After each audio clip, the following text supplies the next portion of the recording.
Hello dear student, this is Suman Dutta. তো আজকে তোমাদের সামনে প্রেজেন্ট হলাম নতুন একটা ভিডিও নিয়ে। তো দেখো, তোমরা যারা ক্লাস 9-এ পড়ো তোমাদের সমাস আছে, ঠিক আছে? তো সমাসের মধ্যে একটা পার্ট আছে কি, তৎপুরুষ সমাস।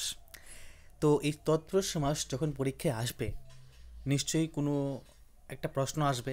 সাপোজ ধরে নাও এখানে দিল তোমাদেরকে পিতা মাতা, ঠিক আছে? পিতা মাতা। তো আমরা সবাই জানি যে এটা হলো একটা দ্বন্দ্ব সমাস, কারণ এটা যখন এখন লিখবো তখন কি লিখবো, পিতা ও মাতা, ঠিক আছে? পিতা ও মাতা। তাহলে এটা কি, এটা হলো একটা দ্বন্দ্ব সমাস। তো এরকমভাবে তৎপুরুষ সমাসেরও একটা পার্ট তোমাদেরকে দিচ্ছি। যেমন ধরো স্বর্গপ্রাপ্ত, ঠিক আছে? স্বর্গকে প্রাপ্ত। তো আমরা এইসব উত্তরগুলা কীভাবে বলছি, কি সিস্টেমে বলছি, তো সেটা নিয়ে আজকে আলোচনা করব। তো আজকে ক্লাসটা থাকছে যে তৎপুরুষ সমাস চেনার একটা সহজ উপায়, ঠিক আছে? অনেকগুলো তৎপুরুষ সমাস আছে, কীভাবে চিনবে, কীভাবে তোমরা এটাকে চিনবে, চেনার একটাই মানে সোজা পদ্ধতি হলো কি, তোমরা এই ভিডিওটা প্রথম থেকে লাস্ট অবধি নিশ্চয়ই দেখবে। আশা করি যে এই ভিডিওটা প্রথম থেকে লাস্ট অবধি মনোযোগ সহকারে দেখবে তার কাছে সমাসটার কঠিন মনে হবে না, বিশেষ করে তৎপুরুষ সমাস। এই সমাসের পরে পার্ট আসছে দ্বন্দ্ব সমাস। দ্বন্দ্ব সমাস হয়তো খুব সোজা, কিন্তু তার মধ্যে পার্থক্য আছে যেগুলো তোমাদের শিখে রাখা উচিত। তো চলো আলোচনা করি আজকের জন্য তৎপুরুষ সমাস। তৎপুরুষ সমাস কি, যে সমাসে পূর্বপদে বিভিন্ন কারকের বিভক্তি চিহ্ন লুপ্ত হয়। মানে তাহলে আমরা এই লাইনের প্রথম থেকেই বুঝতে পেরেছি যে তৎপুরুষ সমাসের মধ্যে কারকের একটা মিল আছে। তো যারা যারা কারক পারো তোমরা আমাকে কমেন্ট বক্সে কমেন্ট করবে, আর যারা যারা না পারো তারাও কমেন্ট করবে। যদি না পারার সংখ্যা বেশি হয় তাহলে আমি কারকের উপরে একটা ভিডিও নিয়ে আসব, ঠিক আছে? সিঙ্গেল ভিডিও থাকবে, এখানে কর্তৃকারক, কর্মকারক, করণকারক সব ব্যাপারে খুব ইজিভাবে বোঝানো আছে। যদি বলো তাহলে ভিডিও পাবলিশ করব, ঠিক আছে? তো এই যে তৎপুরুষ সমাস আছে, এটা বিভিন্ন কারকের বিভক্তি লুপ্ত হয়। বিভক্তি মানে কোনগুলা, যেমন কে, তে, র, এইগুলো হলো বিভক্তি, ঠিক আছে? এইগুলা কি হয়, লুপ্ত হয়। এবং উত্তর পদের প্রাধান্য অর্থ প্রাধান্য রূপে প্রতীয়মান হয়। দেখো, পূর্বপদ আর উত্তর পদ, ঠিক আছে? এই দুইটা পদ আছে, মানে পূর্বপদ আর পরপদ, এখানে লেগেছে উত্তর পদ, ঠিক আছে? এইগুলো আছে, এগুলা প্রতীয়মান হয় মানে দেখা হয়, মানে তার বেশি গুরুত্ব হয়, তাকে বলা হয় তৎপুরুষ সমাস। চলো এক্সাম্পল সহকারে আমরা বুঝছি। তো এক্সাম্পল দেওয়ার আগে আমি ডাইরেক্টলি চলে যাব যে কীভাবে চিনবে, তৎপুরুষ চেনার উপায় কীভাবে চিনবে। যেহেতু এখানে কারকের কথা বলে গেছে, তো সেহেতু প্রথমে লিখবো যে কর্ম তৎপুরুষ, মানে কর্মকারকের উপর ডিপেন্ড করে যে তৎপুরুষ হয় সেটা কীভাবে চিনব। এখানে শেষে, ঠিক আছে, শেষে কি থাকবে, আশ্রিত, আর প্রাপ্ত, গত, আপন্ন প্রবৃত্তি শব্দযোগ থাকবে, মানে লাস্টে দিয়ে। যেমন ধরো আমি একটা এক্সাম্পল লিখলাম, ব্যক্তিগত, ঠিক আছে? লাস্টে কি আছে, এই যে এটা আছে। এখানে যে এফের ধরো না, কি আছে, স্বর্গপ্রাপ্ত, লাস্টে কি আছে, প্রাপ্ত আছে। এখানে কি আছে, গত আছে, ব্যক্তিগত আছে, ঠিক আছে? বুঝে গেলে, ব্যক্তিগতর মধ্যে গত আছে আর স্বর্গের মধ্যে প্রাপ্ত আছে। ওকে, এই যে লাস্টে যে পাওয়া আমাদের জিনিসগুলা, ঠিক আছে, যে পার্টগুলা যদি থাকে তাহলে আমরা বুঝে নেব তৎপুরুষ কর্মতৎপুরুষ সমাস, ঠিক আছে? তাহলে এই যে পাঁচটা আছে মুখস্থ করবে, আশ্রিত, আর্দ্র, প্রাপ্ত, আপন্ন, ঠিক আছে? এইগুলো তোমরা মুখস্থ করবে, ঠিক আছে? তো এক্সাম্পল কি, স্বর্গপ্রাপ্ত, স্বর্গকে প্রাপ্ত, ক্লিয়ার? তারপর দেখো 2 নম্বরে কি থাকবে, কালবাচক শব্দের সঙ্গে ব্যক্তি থাকবে, মানে সময়ের কথার সাথে কি থাকবে, ব্যক্তি থাকবে। মানে তুমি যাই পড়বে সেখানে একটা সময়ের কথা উল্লেখ থাকবে। যেমন দেখো, চির সুন্দর, চির মানে কি, সব সময়, মানে সর্বদা, ঠিক আছে? যখন এরকম কোনো লাইন থাকবো, ব্যক্তি মানে কি, বেপিয়া, মানে চির বেপিয়া সুন্দর। আরেকটা কি, বিশ্বযুদ্ধ, বিশ্বযুদ্ধ মানে এটা একটা সময়ের কথা এখানে উল্লেখ করছে, কারণ আমরা জানি বিশ্বযুদ্ধ হয়েছে, ঠিক আছে। তো এখানে কী হবে, বিশ্বব্যাপী যুদ্ধ। এরকম আরও কিছু থাকবে যেখানে কালবাচক কথা উল্লেখ থাকবে, তো এটাও নোট করে রাখো। তারপর কি আছে, বিশেষণ মানে অ্যাডজেক্টিভ, দুষ্গুণ, দুষ্গুণ প্লাস কৃদন্ত পদ, ঠিক আছে। এই যে কৃদন্ত পদ কী থাকে, কৃদন্ত পদ আছে পাকা, তারপরে হলো গামী, পাকা, গামী, বদ্ধ, এরকম কিছু কৃদন্ত পদ আছে যেগুলো তোমাদের জানতে হবে, ঠিক আছে। তোমাদের যদি তোমরা অনলাইনে সার্চ করো যে কৃদন্ত পদগুলা উল্লেখ, মানে কৃদন্ত পদের এক্সাম্পল দাও, তো অবশ্যই পেয়ে যাবে। তো আমি এখানে ইম্পর্টেন্টগুলোই দিলাম তোমাদের কাছে, ঠিক আছে। পাকা, গামী, বদ্ধ, এটা হয়তো একটা কৃদন্ত পদ। তো কীভাবে লিখবে, প্রথমে কি আছে, কি থাকবে, বিশেষণ থাকবে, আর থাকবে কৃদন্ত পদ। বিশেষণ মানে দুষ্গুণ, কি আধ, আধ মানে অর্ধেকটা, এটা এর দুষ বা গুণ। তো কী হবে, আধভাবে পাকা।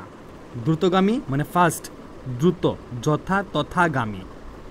দৃঢ়বদ্ধ, দৃঢ়ভাবে বদ্ধ, ঠিক আছে। এরকম কিছু ওয়ার্ড থাকবে।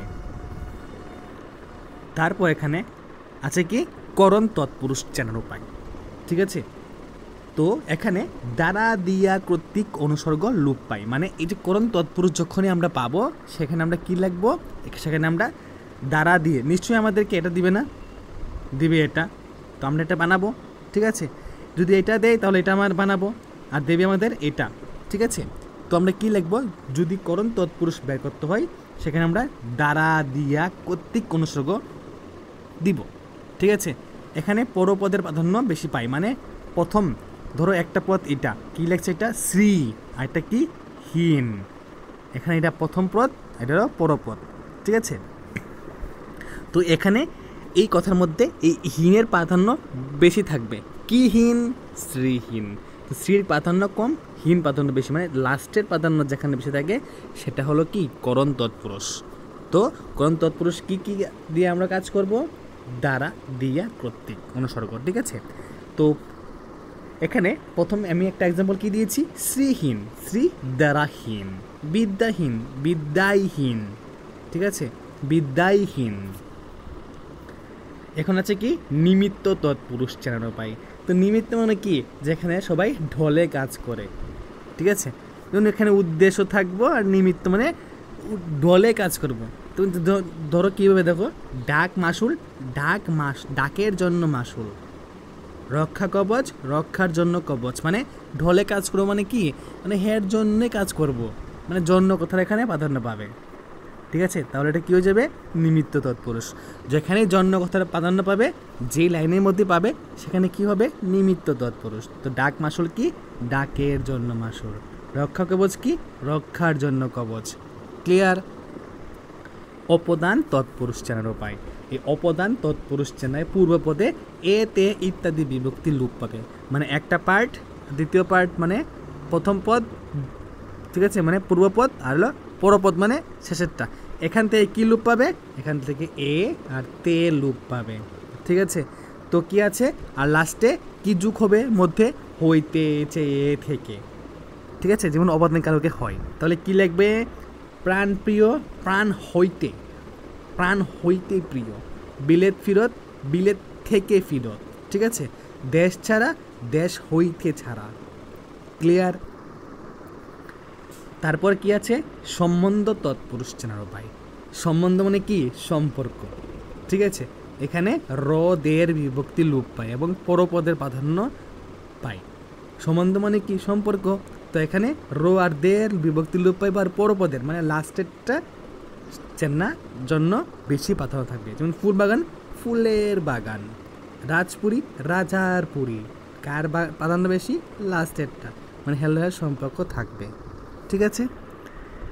অধিকরণ তৎপুরুষ, অধিকরণ তৎপুরুষ সমাস চেনার উপায় কি, এখানে এতে প্রবৃত্তি বিভক্তি চিহ্ন লোপ পাই, কি পাই, এ আর তে, সবগুলো কিন্তু আলাদা। আগেরটা কি ছিল, রদের সম্বন্ধ, আর অধিকরণ কি, এতে। এইগুলা যদি মুখস্থ রাখতে পারো অবশ্যই তোমাদের তৎপুরুষ সমাস ভুলই হবে না, ঠিক আছে। যেমন গাছ পাখা, গাছে পাকা, তবে এ পাকা। বটা ভরা, বটাই ভরা। ঠিক আছে, তারপর কি আছে, না তৎপুরুষ সমাস। যে না তৎপুরুষ চেনার উপায় কি, না কীভাবে চিনবো, নার আগে সবসময় কী লাগাবো, ও, আ, না, অনা, বে, বি, গর, এই জিনিসগুলা আমরা লাগাবো। ঠিক আছে, লাগিয়ে আমরা না তৎপুরুষ সমাস করব। যেমন দেখো, নয় মানুষ, অমানুষ, নগণ্য, নয়গণ্য, অধর্ম, নয় ধর্ম। তো আমার না তৎপুরুষের মধ্যে এইগুলা খুবই ইম্পর্টেন্ট হয়ে গেল শেখার জন্য। ঠিক আছে, তারপর উপপদ তৎপুরুষ চেনার উপায়। তো উপপদ তৎপুরুষ কীভাবে চিনব, এখানে এখানে যেভাবে আমরা চিনব, ঠিক আছে, এখানে কথাটি ব্যবহৃত হবে সেটি হলো, মানে এখানে যেভাবে চিনব, শেষে অন্তঃস্থ জয়কার থাকবে, পরপদের প্রাধান্য লাভ পাবে, মানে পরেরটা লাভ পাবে। সবচেয়ে ইম্পর্টেন্ট হলো কি, শেষে অন্তঃস্থ জয়কার থাকবে। মানে একটা এক্সাম্পল দেখো তোমাদেরকে, মধুকর, মধু যে, মধুকর যে, ঠিক আছে, মধুকর মানে কি, মধুকর, মধুকর যে, লাস্টে যে আছে। নিরোধ, নির্দান করে যে। জাদুকর, জাদু করে যে। ঠিক আছে, লাস্টে জের প্রাধান্য পাইছে। ব্যক্তি তৎপুরুষ চেনার উপায়। ব্যক্তি মানে বেপিয়া, কীভাবে চিনব, চিরস্থায়ী, চিরবেপিয়া স্থায়ী, নিত্য সুখ, নিত্য বেপিয়া সুখ। তো এরকম কিছু ওয়ার্ড আছে যেগুলো আমাদের মুখস্থ রাখা উচিত, সেগুলো আমরা কী বলবো, ব্যক্তি। যেখানে বেপিয়া থাকবে সেখানে ব্যক্তি থাকবে, মানে একটা রেস থাকবে। রেস মিনিং বলতে, রেস মিনস বলতে এখানে মানে সম্পর্ক স্থাপন থাকবে, একটা রেস থাকবেই। চিরস্থায়ী, চিরবেপিয়া স্থায়ী, নিত্য সুখ, নিত্য বেপিয়া সুখ। ঠিক আছে, তারপর ক্রিয়া বিশেষণ। ক্রিয়া মানে ভার্ব প্লাস বিশেষণ মানে অ্যাডজেক্টিভ, যেখানে ভার্ব প্লাস অ্যাডজেক্টিভ থাকবে। ঠিক আছে, ক্রিয়া বিশেষণ মানে কি, যেখানে ভার্ব প্লাস অ্যাডজেক্টিভ থাকবে, এটাকে বলে ক্রিয়া বিশেষণ। মানে ভার্বের প্রাধান্য বেশি থাকবে, প্লাস কি থাকবে, দুষগুণ থাকবে। তো এক্সাম্পল দেখি, এখানে শেষে কি থাকে, বিশেষণ থাকে। ঠিক আছে, মানে অ্যাডজেক্টিভ থাকে। একটা এক্সাম্পল দেখি, অর্ধ মৃত, অর্ধভাবে মৃত মানে অর্ধেকভাবে মৃত। আধ পাকা মানে অর্ধভাবে পাকা। ঠিক আছে, বোঝা গেছে, ভার্ব প্লাস অ্যাডজেক্টিভ। ঠিক আছে, বোঝা গেছে। লাস্টে আছে কি, মৃত মানে কি, একটা দুষগুণ, পাকা মানে কি, দুষগুণ মানে পাকছে। ঠিক আছে, জিনিসটা বোঝা গেছে। তো এখানে হলো তোমাদের আজকের তৎপুরুষ সমাস শেষ পার্ট। তো যদি আজকের এই তৎপুরুষ সমাস চেনার সংক্ষিপ্ত বিবরণগুলো তোমাদের কাছে ভালো লেগে থাকে, অবশ্যই ভিডিওটা সবার সাথে শেয়ার করবে। আর তোমাদের কাছে কি এটা সহজবুদ্ধ হলো না কঠিন হয়ে গেল, এটা আমাকে জানাবে। তাহলে আমি আবার চেষ্টা করব তোমাদের কাছে এটা একটু সোজা করে আনার জন্য। ঠিক আছে, আর একটু সোজা করে আনার জন্য, কারণ সবাই তো একরকমভাবে বুঝতে পারে না। আর যদি তোমাদের কাছে ভিডিওটা ভালো লেগে থাকে, অবশ্যই ভিডিওটা শেয়ার করো। তো খুব শীঘ্রই আমি তোমাদের জন্য দ্বন্দ্ব সমাসের ভিডিও নিয়ে আসছি। আর কারকের ভিডিও, মানে কারকের ভিডিও আমার কাছে আছে। তো এই ভিডিওর কমেন্টে যে বলবে যে কারক পারি না, তাদের সংখ্যা বেশি থাকবে, তখনই আমি কারকের ভিডিও আপলোড করব। ঠিক আছে, তো ভিডিওটা প্রথম থেকে শেষ অবধি দেখার জন্য সবাইকে অসংখ্য ধন্যবাদ।